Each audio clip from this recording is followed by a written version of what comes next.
Vous êtes-vous déjà demandé comment un empire peut survivre 1000 ans entouré d'ennemis?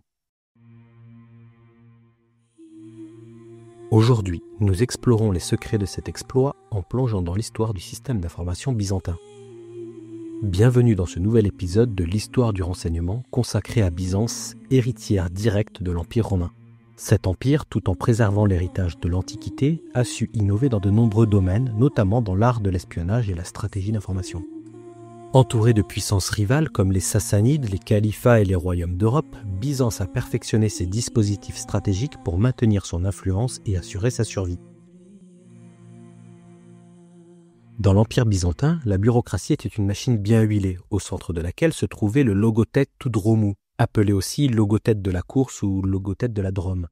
Ce poste jouait un rôle essentiel dans l'organisation des communications et du renseignement. D'après l'historien Miller, cette fonction, d'abord limitée à la gestion des postes impériaux, s'est étendue à la supervision des flux d'informations stratégiques. Le drome, qui signifie route en grec, désigne à l'époque médio-byzantine l'équivalent du cursus publicus de la Rome antique. Le logotète s'appuyait sur un réseau d'agents impériaux, des inspecteurs de la police, qui parcouraient les routes commerciales et militaires pour rapporter des données sur l'état des routes, les révoltes locales ou les activités ennemies. Leur rôle ne se limitait pas à transmettre des informations brutes, ils devaient aussi évaluer la fiabilité des sources et fournir des analyses. Ces informations remontaient ensuite à Constantinople où elles étaient traitées par l'administration centrale. Ce système qui liait logistique, diplomatie et stratégie était un atout majeur pour l'Empire. Il garantissait une réaction rapide face aux menaces, qu'elles soient internes ou externes, et permettait d'anticiper les mouvements des adversaires. Le renseignement byzantin s'appuyait également sur un réseau d'agents clandestins. Les spatarioi, initialement des gardes impériaux, furent progressivement intégrés aux missions de renseignement. J.B. Bury, dans son étude sur l'administration byzantine, décrit comment ces hommes étaient choisis pour leur loyauté et leur capacité d'adaptation. Ces espions opéraient sous des identités diverses, marchands, artisans ou pèlerins. Déguisés en moines, ils profitaient de la confiance que leur inspirait leur tenue religieuse pour infiltrer les cours étrangères ou des régions sensibles. Une fois sur place, ils observaient leur infrastructure, les forces militaires et les rivalités politiques. Leur mission ne se limitait pas à l'observation. Certains étaient chargés d'entretenir des relations avec des informateurs locaux ou de soudoyer des fonctionnaires ennemis. Ces opérations nécessitaient une formation rigoureuse et une grande capacité d'improvisation. Les informations ainsi collectées, souvent au péril de leur vie, jouaient un rôle crucial dans les décisions stratégiques. Sur un plan plus macro, le Strategikon, attribué à l'empereur Maurice, est un texte fondamental de la stratégie byzantine. Ce manuel, rédigé au VIe siècle, offre des conseils détaillés sur l'organisation militaire, mais aussi sur l'acquisition et l'exploitation des informations. George Dennis, spécialiste des textes militaires byzantins, souligne que le Strategikon insiste sur l'importance de connaître l'ennemi pour mieux le neutraliser, un petit peu à l'instar de Sun Tzu. Le texte propose des méthodes d'espionnage adaptées aux circonstances.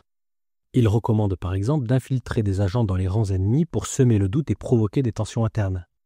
Maurice met aussi l'accent sur l'importance de la dissimulation. Un chef avisé ne doit jamais révéler ses intentions, même à ses propres troupes. Le Strategikon aborde également la désinformation.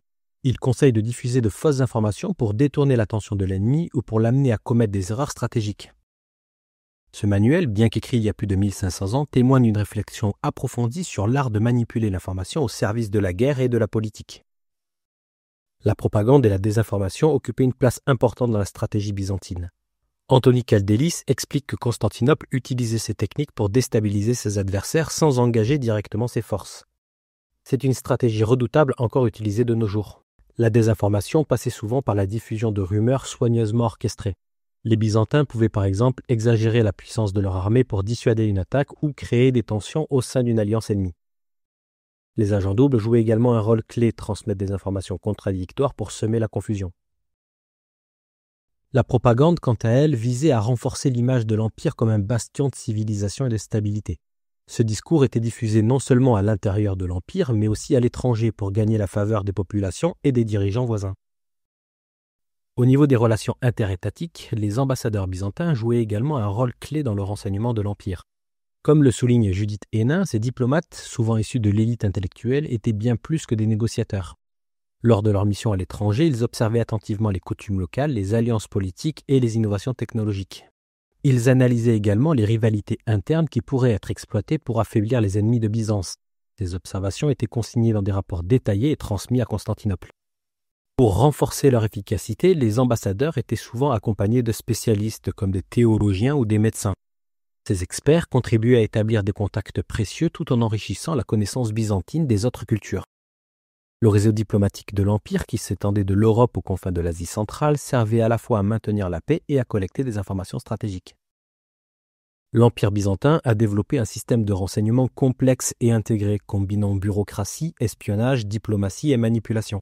Grâce au logotète, qui est vraiment central dans le renseignement byzantin, mais également aux enseignements du stratégikon ou à l'utilisation habile de la désinformation, Byzance a pu se maintenir face à des défis constants pendant plus d'un millénaire.